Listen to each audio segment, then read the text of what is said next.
Howdy, and welcome back to You've Got People Problems, the podcast where we dig into all different kinds of people problems.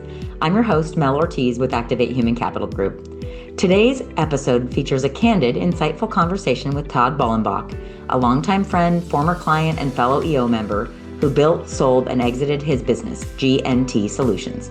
For anyone wondering what comes after selling the company you poured years of your life into, this one's for you.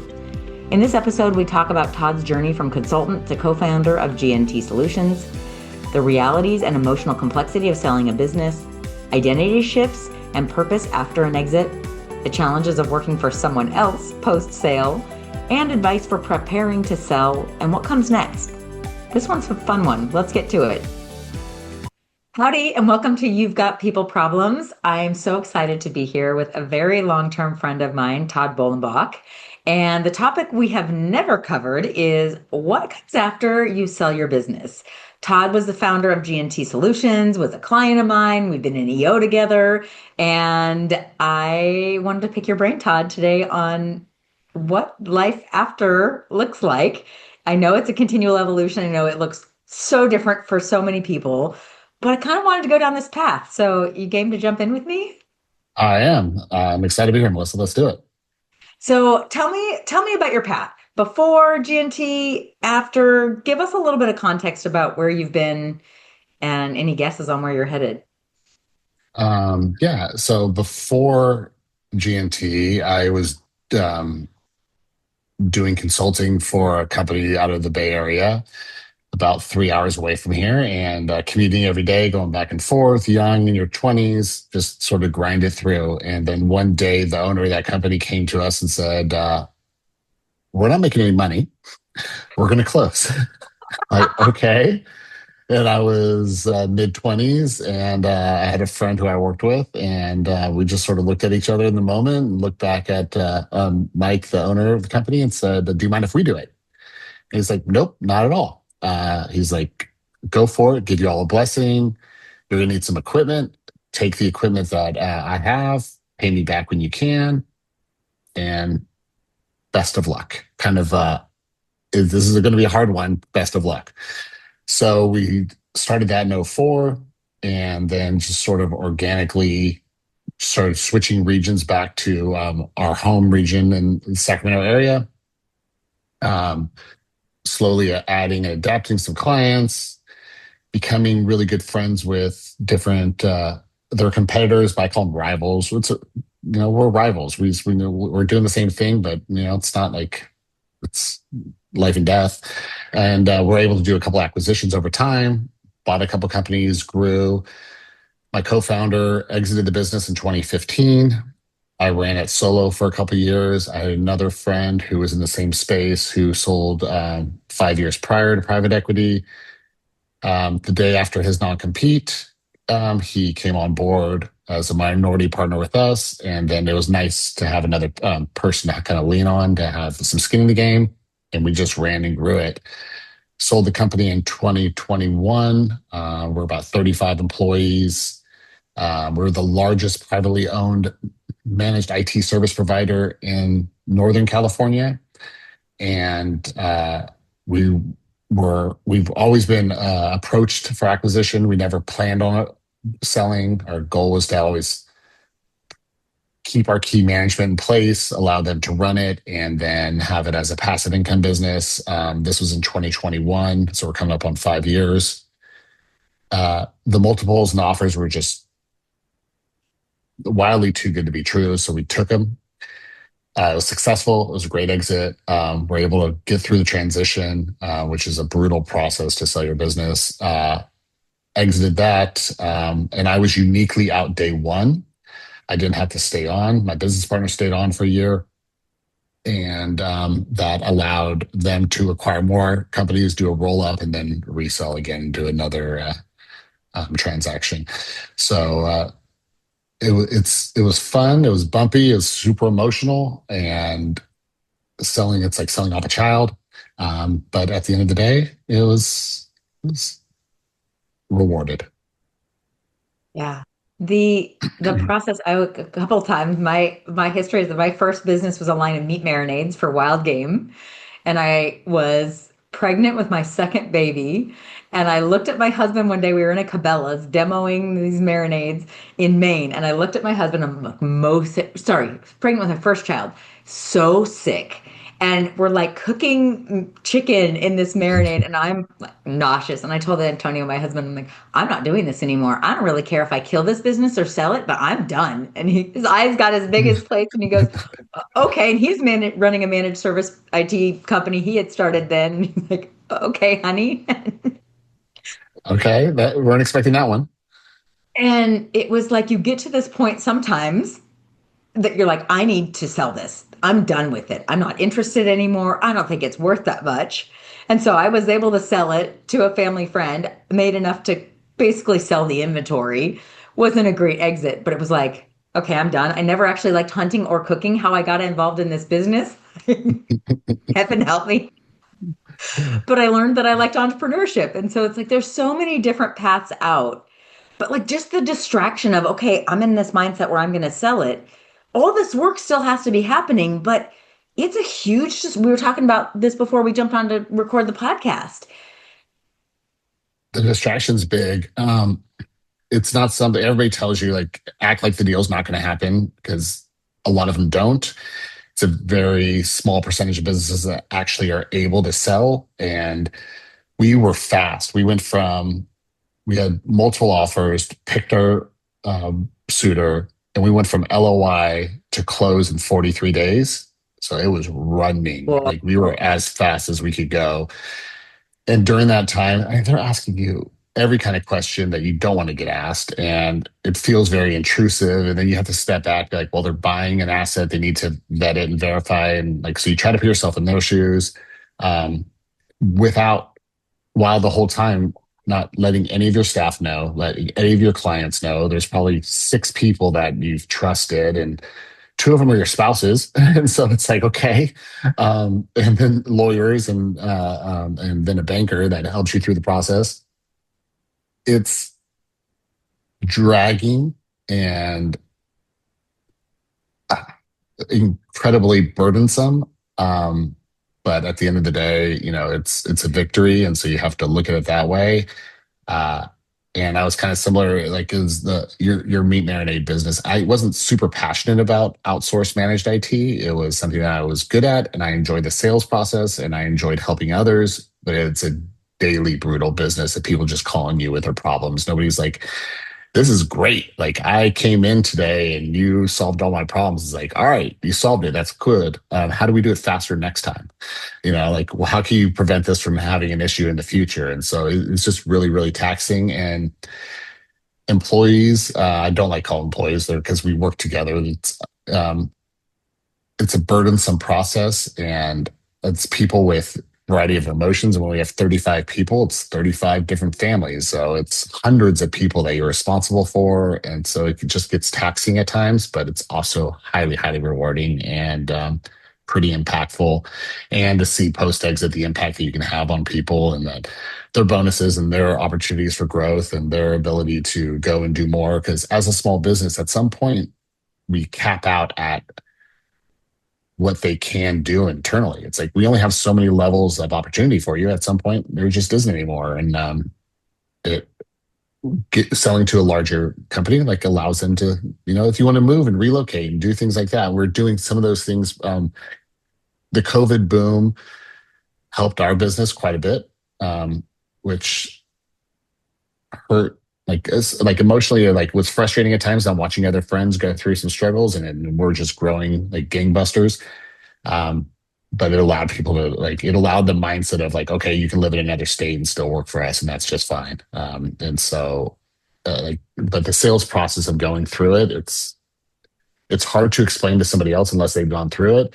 And when we have friends that are thinking about selling their business, I was like, buckle up and be strong, because it's a process that's not going to feel comfortable. But if it's what you want, it's achievable. Yeah. Did you bring somebody in, a broker? You mentioned a banker to help you through the Mhm. process. How did you navigate the legal and the due diligence if it Yeah. was new? So yeah. we did have a banker, and I love that business brokers use the term banker because there's no banking involved. It's they're salespeople for you. They're out, they're pitching, they're selling. You create a deck and you're creating a process to sell your business, and they do it very well. We were very fortunate that we were a part of a national peer group of other IT providers that we met with quarterly. We shared financials. The group was about 450 people at the time that when I left it, it's much larger now, but we were in a group of 10 and it's a very intimate group. And so this conversation was constantly happening with either people in our group or others. I truly believe in peer groups. And that allowed us to understand the process of selling. And then even before that, I didn't think you could sell your business before I joined the Entrepreneurs Organization and watched people sell their businesses. I just thought you kept your business forever. And the broker, the banker, he helped us go through, find half a dozen people who are very interested in it. You go and meet with them and you kind of weed them out and we narrowed it down to three and then eventually two. And they all get very, very close in deal terms. Your business is worth what it's worth and the market will dictate that. And it got very, very evident real quick that what our value was going to be. And then we were fortunate to pick both of them were great opportunities and both of them would have been wonderful to deal with. You just sort of lean to the one that you think can get it done, that they actually have the capital. There was an earnout piece so that they were and also able to pay us out on the earnout. And then ones that who is going to take great care of our team. Like who's going to give them the most value? Because if you're talking about a little bit of money difference, we didn't take the highest deal. We took the one that we felt was the best deal for our client base, which was super important to us. We had you worked with us. It was an immensely rewarding process. We had over a 98% retention rate of our client base over 17 years. It was insane. It was great. Incredible. Yeah. So fortunate. But we don't want to give a disservice to those individuals who were so loyal to us. And then our team, like I mentioned, there's 35 people. Like those families are relying upon you to do the right thing. And it's not just to take the money and run. So at the end of the day, the broker was great. He helped us through it. During that process, we're probably halfway through. We just stopped talking to him because it was just too much noise. We're like, all right, we decided who we're going to go with. We're good with you now. Thank you. We appreciate your help, but we can't have any more dialogue with you because it's not going to help the process. It's just going to slow us down. So we did go through that. And anybody who tries to sell on their own, I always try to steer them like, go test the market with others and see what else is out there. It's like dating. You only know what you know, but you don't know what you don't know. And so let somebody else show you what you don't know. And sometimes there's better opportunities. There may not be, but most times there's somebody else that's out there.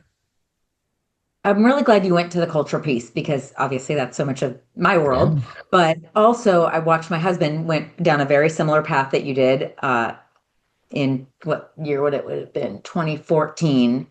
And he had a managed service IT company in Texas. And the culture piece of, okay, are these people going to actually take care of our customers? Will they take care of and make opportunities for our team that didn't exist so we can feel like we're leaving them in as good or better a place, both our customers and our team members? And that's such a nuanced decision, right? It's like every little interaction of, is this in the right direction or is this giving me pause? Tell me about some of the interactions as you're kind of to the final two, that gave you pause or kind of the nod to continue down that path.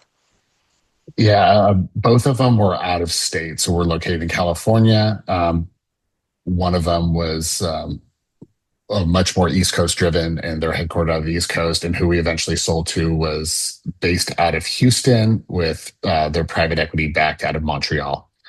And so we're dealing with different cultures, and Texas culture and California culture are black and white. They are oil and water. And we had a lot of very strong heart to heart things around items that they didn't think were important, but we knew that if we didn't have them clear from day one, that they were going to be a problem. Benefits, work schedules, time off, things of that. We sold in 21, so we're in the middle of COVID. Well, Texas thoughts of COVID and California thoughts of COVID at the time were completely Well, different. There different. was like everybody must be in the office. We're like, okay, we can go that route. We're going to lose a third of our staff. They're just not going to come back in. They just don't feel comfortable coming back in.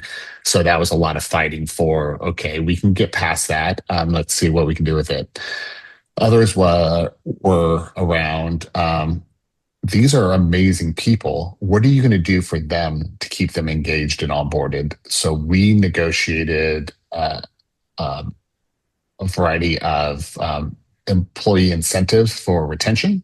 So they got bonuses. They stayed on, they got bonuses. Those aligned with our earnout timeline, which we didn't share with our team, but it wasn't to hide it from them because it was insignificant to them. It was like, we want you to stay and feel comfortable and not that you're going to lose your job on day one. They're putting best effort in to make sure that you feel comfortable. And when you're working, a lot of the times that's monetary. And so we got the most success for our ultimate buyer with giving our team the most that they were used to. Because what we didn't want was a disruption in our team's day to day. We didn't want them to worry about it. Like, they were coming from Texas. A lot of our team uses a health plan called Kaiser. They're like, we don't know what Kaiser is, and we don't plan on offering it. I'm like, well, that's going to be a problem. So how do we undo that? And so a lot of things that were new to them, they had to figure out with us hand in hand. Time off, our time off schedules weren't, policies weren't the same. How we handled our technology stack wasn't the same on some items. So they gave us a lot of grace. They didn't make any main changes for probably a year and a half in. And that was really key, knowing that they weren't going to disrupt anything at the very beginning. And so we were able to share that with our team. But when it all happens, it's all said and done, you sign, then you notify your staff that it happened, then you notify your clients. Those are two scary times. When we notified our team, it was a conversation around, nothing's going to change. You have to trust us on this. We fought hard for you to make sure that you're protected. And a lot of blind faith from them saying, okay, like we'll ride this with you and see how it goes. And we had incredible conversations with our clients. Some of them were unfazed, some of them were disappointed, and some were deeply loyal and very to the point. Like, well, how long is your earnout? Like, well, we have a 2-year earnout. Like, we're loyal for 2 years. Like, love you, thank you. That's all I can ask for. I hope you stay longer. But that's all I can ask for. And that was just years of relationships. And so the team alignment piece was big. I wish we had the opportunity to have more key executives in on some of those discussions. It's not prudent to the dialogue. Yeah, it just doesn't work for it. And they were not going to have 10 different conversations with people to put in their input. They're like, yeah, this is not a democracy. It's not a dictatorship, but it's a business. And somebody has to just make the decisions and go. For the most part, I would say it was good. It was a solid B plus, A minus conversations. We didn't really get into any sort of things that were tremendous deal breakers. Every now and then you'll get something that you'll die on the hill for, but everything can be worked out if both sides are open to it. It worked out. What about for you personally? You've talked a lot about making sure your team was going to be okay, that they were set up for success. What was the transition like for you, going from you were all in all the time to not? Um, Unexpected. I wasn't ready for the transition. Part of our other peer group that we were in, we worked really hard on creating business valuation targets and personal wealth targets. Like, where do I want my personal wealth to be, and where do I want to get my business valuation to be? And that was good, but we didn't talk about a couple things. A, what do you do with all this money when you get it? That's a big one. And we can talk about kind of how we've gone down that path. And then the other one was, I was retiring from something that I did every day for 17 years. I was retiring from that, but I wasn't retiring to anything else. I sold at 44. I still had kids in high school. And so I wasn't ready. I wasn't personally prepared for the next step. And so it's been difficult. It's been challenging. It's been a lot of, you go through a state of depression where you're like, I just made the biggest mistake ever. How could I do this? I have no value. You lose your identity real quickly. It's amazing how fast you become irrelevant in the business circles where people are just like, they think you got paid and that you're good. And I'm like, the money's ancillary. It's like way off. It's over there. Who cares? But if you don't have purpose and value, it just weighs on you, and it's super super personal. And even 5 years later, I'm still struggle with it at times, like what to do with that. And so I think if I had more of a game plan of what to do after, I think I'd be in a much better place. If I didn't have all of my friends own businesses, everybody who I'm close with, but they're all working in their business, like they're all still doing it. So I'm the guy at home. It's like, all right, do. What are you guys doing today? You want to get lunch? Like, no. Like, I have meetings. Can you golf on Thursday? They're like, no, I cannot golf on Thursday. How about in, eight Need some weeks? retired friends. Yeah, I needed retired friends, and it wasn't that case. I didn't quite understand it till after I sold. My wife stopped working 6 or 7 years ago, and then she went back to work 3 or 4 years ago because she was like, "I'm so bored at home. I need to go back to work." And I couldn't, like, during the time I still had my business. I'm like, I couldn't wrap my head around it. I'm like, honey, you don't have to work. Like, we're okay. She's like, it's not about the money. It's about I need I need to something. I work. need a purpose. I need a purpose. Yeah. And so that lack of purpose has been hard. I was fortunate. We're both part of the Entrepreneurs Organization, which is a group of founders of business owners within our region. It's a global peer group. I was fortunate enough to go run that for a couple of years, and I ran it like a business. We had great growth and great success and great retention, and that gave me a lot of distraction. But it didn't. But I wasn't self-aware enough at that time that I need. While I'm doing this, I need to be planning for my next thing because at some point you just become alone, and that is not what I expected. You had an interesting experience, if I recall correctly. You did something similar when I sold my engagement consulting business in Texas to move back to California. I did it because I was moving towards something. We wanted to come home to the farm, be near my parents. This was my brother and I are fifth generation on the farm. So I took a job on the farm. You took a job, right? You were chief information officer, chief IT I was, officer. Tell me about this chapter. yeah. So I sold, and then what was that? 12 months later, I ran EO for a couple of years.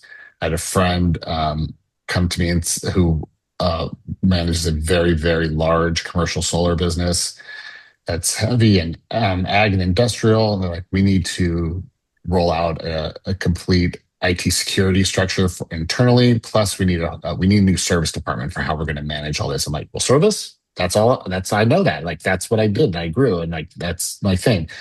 So I went and worked for somebody, which was the first in at that time 20 years. Like, we all work for somebody. We all have customers and clients and things that we work for, but it's different when it's I know 9 to 5. And so that was really interesting. And I stepped on my tongue, like put my foot in my mouth like 100 times, thinking like I knew what I was doing because I'm used to running a business. But it was challenging at times, and it is a family owned business, and I wasn't prepared for that dynamic. So it was humbling. It was rewarding. It was super amazing. We had some success with it, and we're able to lift off what we needed to internally. And then my time was never to be there long term. It was a 1 year stint, and I was able to do that and watch them grow. And they've taken that and been able to run with it. But it was unexpectedly hard to go work for somebody. You have all this muscle memory of decision making and looking at a big picture. And going back to work, and I went into a family business, but it was my family business. Yeah. And the role that was created for me was like, your mom runs the office, so you should work in the office. And I thought I was going to die. It was so hard. It was all details all the time. That was not my natural zone of genius. And I really wanted to be helpful, but I was like so far under what I was worth in the market. That was okay. I was willing to trade Hmm. for this legacy Yeah. and figure out how to be effective, but I just want to be outside. I want to be in a pickup. I wanted to be out on the ranch, and that wasn't the place that I was needed. And it was this mind game every day that I felt like I was choosing between family loyalty and personal happiness. And I was like, what was I doing? I really loved what I was doing before. Why did I sell my shares? Well, I sold my shares because my business partner was a narcissist, and I just wanted, like, it was time to move on. And really, it was an EO event. I was riding with an EO friend up to Oklahoma City, and I was talking about, someday I want to move home to the farm. I want to raise my kids on the ranch. It's like this really important dream for me. I told my husband when we first started dating, like, hey, this is the deal. If that doesn't work for you, we should part ways as friends. We're in College Station, Texas at the time. He's like, yeah, sure, honey, that's fine. And when I got home from that EO event that weekend, I found out I was pregnant with the second baby. So clearly, I make all my life decisions when I'm pregnant. Hey, it's a good time. It's life decisions. Told my husband, like, I'm pregnant. I want to go home. And he had already sold his business. And he goes, yeah, I kind of figured that was coming. And He's a so I good guy. talked to my business partner, and he was willing to buy me out. And that was such a gift that then turned into a nightmare because he didn't actually hold up into his end of the bargain when I exited. And that was an absolute nightmare. And it's still rearing its ugly head, whatever, 11 years later. But so yours got an A minus B plus, mine got like a D minus F. Yeah, I would say my co-founder that I started my business with, very, very bright individual. His transition out of the business in 2015 was very bumpy and not planned. So it turned from a good business partnership into a negative one. Brought in a new partner, and that was a positive one. I love the idea and the process of having business partners, Yeah. and I want that accountability. But when I went to go work for somebody, it was a family-owned business, his father, son, and they had different visions. And those visions weren't aligned. I was brought in by the son who was more driven on growth and technology and innovation and service delivery. And the father was not. He was more a little bit old school, like if it's not broke, don't fix it. Like let's just keep going.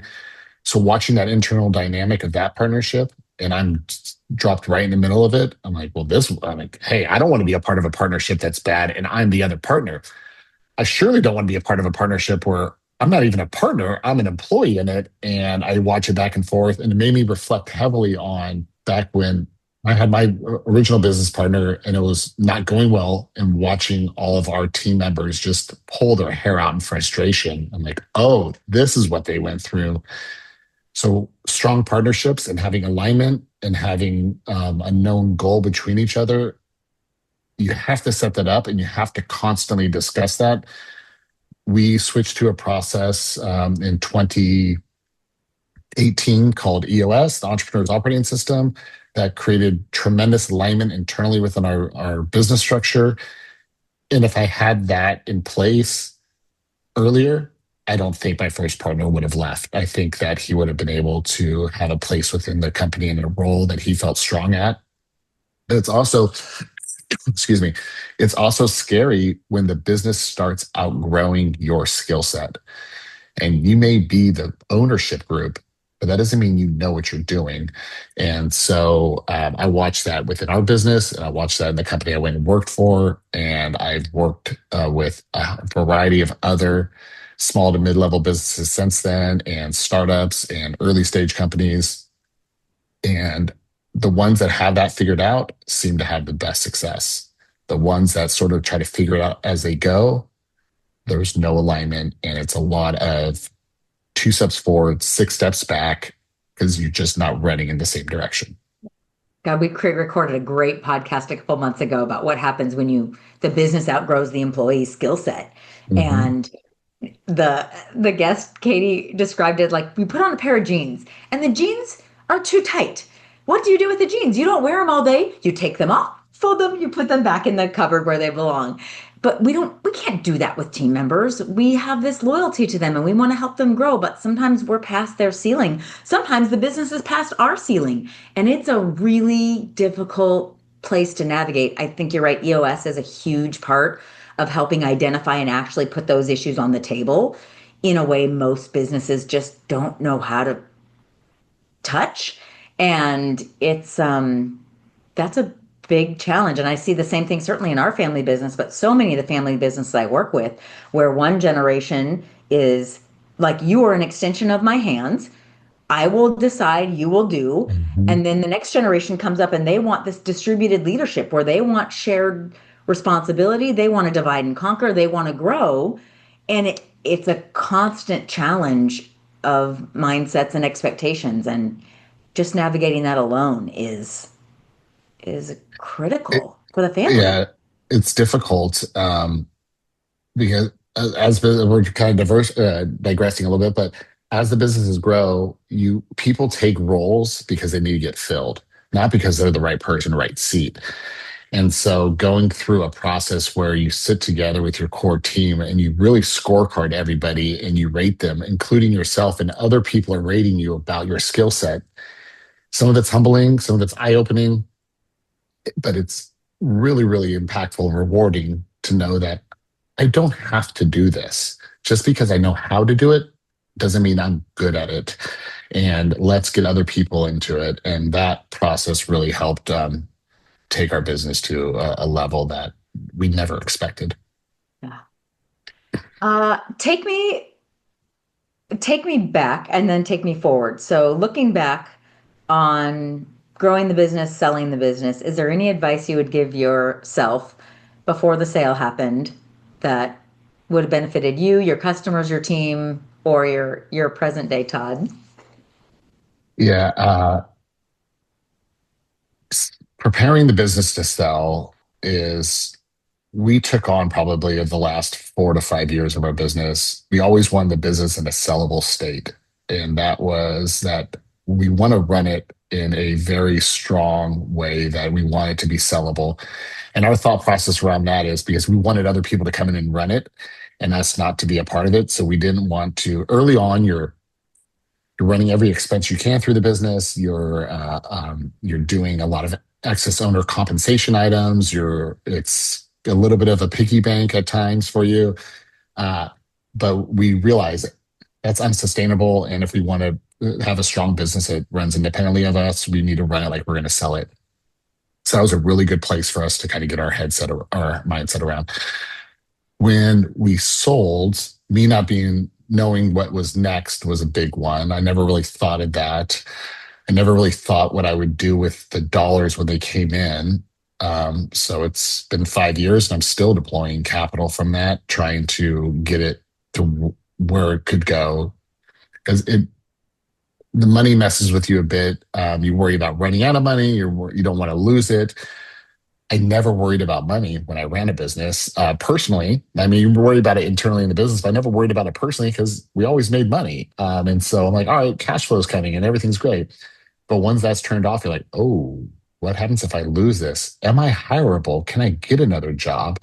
When you start looking for something else to do, your value may not be what you think your value is. Probably is not what the market thinks your value is. So you can't Do I even want to demand. work for somebody else?